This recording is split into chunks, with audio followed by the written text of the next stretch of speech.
This is a simplified version of Little Women by Louisa May Alcott. It's written at B1 level, so it's good for intermediate English learners. I'm a native speaker of British English, and I'll read the story at a steady pace. You'll also see the words on screen. The book was first published in 1868. It takes place in the United States during and after the American Civil War. It's about four sisters, Meg, Jo, Beth, and Amy, who are growing up and making important choices during a time of change and hardship. Chapter 2, A Merry Christmas. Jo was the first to wake up on Christmas morning. The sky was grey. There were no stockings hanging by the fireplace, the kind they used to fill with sweets. For a moment she felt sad.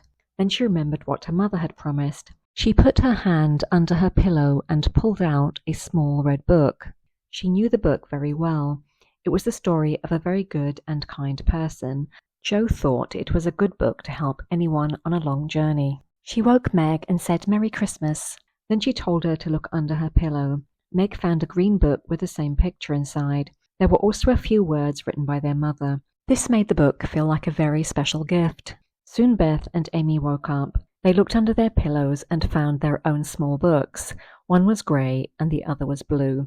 They all sat together talking about the books while the sky in the east slowly turned pink. Even though Meg sometimes cared about her looks too much, she had a kind and thoughtful heart. Her gentle way of speaking often helped her sisters, especially Jo, who loved her very much and listened to her advice. "Girls," said Meg in a serious voice. She looked at Jo beside her, then at the two younger girls in the other room. "Mother wants us to read, love, and follow these books. We must start now. We used to do it every day, but since Father left and the war began, we have stopped doing many good things. You can choose what to do, but I will keep my book on this table and read a little every morning when I wake up. I know it will help me feel better and get through the day." Then she opened her new book and started to read. Jo put her arm around her. They sat close together, cheek to cheek, and Jo read too.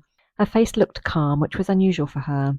"How good Meg is," said Beth. "Come on, Amy, let's do the same. I'll help you with the hard words, and they can explain things if we don't understand." She liked the nice books and what her sisters did. "I'm glad mine is blue," said Amy. Then the room became very quiet. They turned the pages softly, and the winter sun came in and shone on their hair and faces. "Where's Mother?" asked Meg, when she and Jo ran downstairs to thank her for their gifts half an hour later. "I don't know. Some poor person came asking for help, and your mother went straight away to see what they needed. She's the kindest woman I've ever known, always giving away food, drink, clothes, and firewood," said Hannah. Hannah had lived with the family since Meg was born. They all saw her more as a friend than a servant. "She'll be back soon, I think, so get everything ready," said Meg. She looked at the presents in the basket under the sofa. They were waiting there for the right moment. "Where's Amy's bottle of cologne?" she asked, as it was missing. "She took it a minute ago. She wanted to tie a ribbon around it or something like that," said Jo. She was dancing around in her mother's new slippers to make them softer. "My handkerchiefs look nice, don't they? Hannah washed and ironed them for me. I sewed her name on each one myself," said Beth proudly. The letters were not very straight, but they had taken her a lot of time and work. "Bless the child, she has put Mother on them instead of M. March. How funny," cried Jo, picking one up. "Isn't it right? I thought it was better to do it this way because Meg's initials are MM, and I don't want anyone to use them except Marmee," said Beth, looking worried. "It's all right, dear, and a very nice idea. Quite sensible too, because now no one can make a mistake. It will please her very much, I'm sure," said Meg, frowning at Jo but smiling at Beth. "There's Mother. Hide the basket quickly," cried Jo, as the door slammed and footsteps came in the hall. Amy came in quickly and looked embarrassed when she saw her sisters waiting for her. "Where have you been, and what are you hiding behind your back?" asked Meg, surprised to see from Amy's coat that she had been out so early. "Don't laugh at me, Jo. I didn't want anyone to know until the right time. I only wanted to change the small bottle for a big one. I gave all my money to buy it, and I really wanted to stop thinking only about myself." As she spoke, Amy showed the nice bottle of cologne that replaced the cheap one. She looked very serious and humble in her effort to be better. Meg hugged her at once. Jo said she was very good, and Beth ran to the window to pick her best rose to make the bottle look nice. "You see, I felt ashamed of my present after reading and talking about being good this morning, so I ran around the corner and changed it when I got up. I'm so glad because mine is the nicest now." Another bang at the front door made the girls push the basket under the sofa and run to the table ready for breakfast. "Merry Christmas, Marmee. We hope you have many more. Thank you for our books." "We read a little and plan to read every day," they said together. "Merry Christmas, girls. I'm glad you started right away, and I hope you will keep going. But I want to say something before we eat. Not far from here, there is a poor woman with a new baby. 6 children are all in one bed to stay warm because they have no fire. They have no food, and the oldest boy came to tell me they are very cold and hungry. My girls, will you give them your breakfast as a Christmas present?" The girls were all very hungry because they had waited almost an hour. No one said anything for a moment, but only for a moment, because Joe quickly said, "I'm so glad you came before we started." "Can I go and help carry the food to the poor children?" asked Beth excitedly. "I'll take the cream and muffins," said Amy, bravely giving up her favourite things.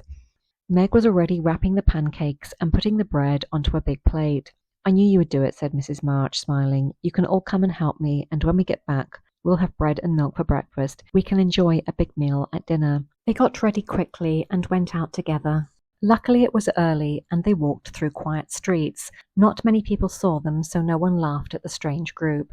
The poor room was cold and empty. The windows were broken, there was no fire, and the beds only had old blankets. A tired mother lay sick in bed, a baby cried, and several pale, hungry children were lying under one blanket, trying to stay warm.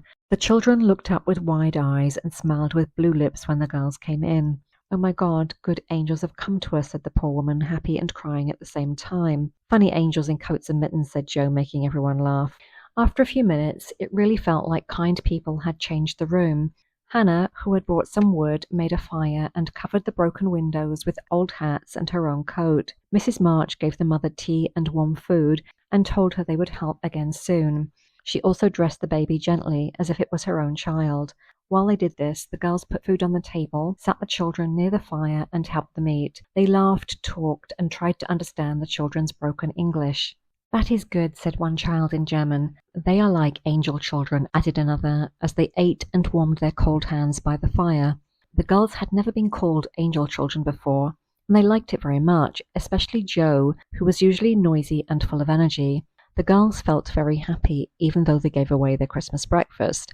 "That's loving others more than ourselves. I like it," said Meg, after they got home and put their presents on the table. Their mother was upstairs, getting clothes ready for the poor Hummel family. There weren't many gifts, but they had all been made with love. A tall vase with red roses, white flowers, and green leaves stood in the middle. It made the table look very special. "She's coming. Play something, Beth. Open the door, Amy. 3 chairs for Mommy," cried Joe, jumping around while Meg went to bring their mother to the best chair. Beth played a happy tune. Amy opened the door, and Meg walked proudly beside their mother. Mrs. March was surprised and touched. She smiled with shining eyes as she looked at the presents and read the little notes. She put on the slippers straight away. She put Beth's handkerchief in her pocket. It smelled of Amy's cologne. She pinned the rose on her dress and said the gloves were a perfect fit. There was lots of laughing, hugging, and talking. Their simple, loving way made this small party feel very special.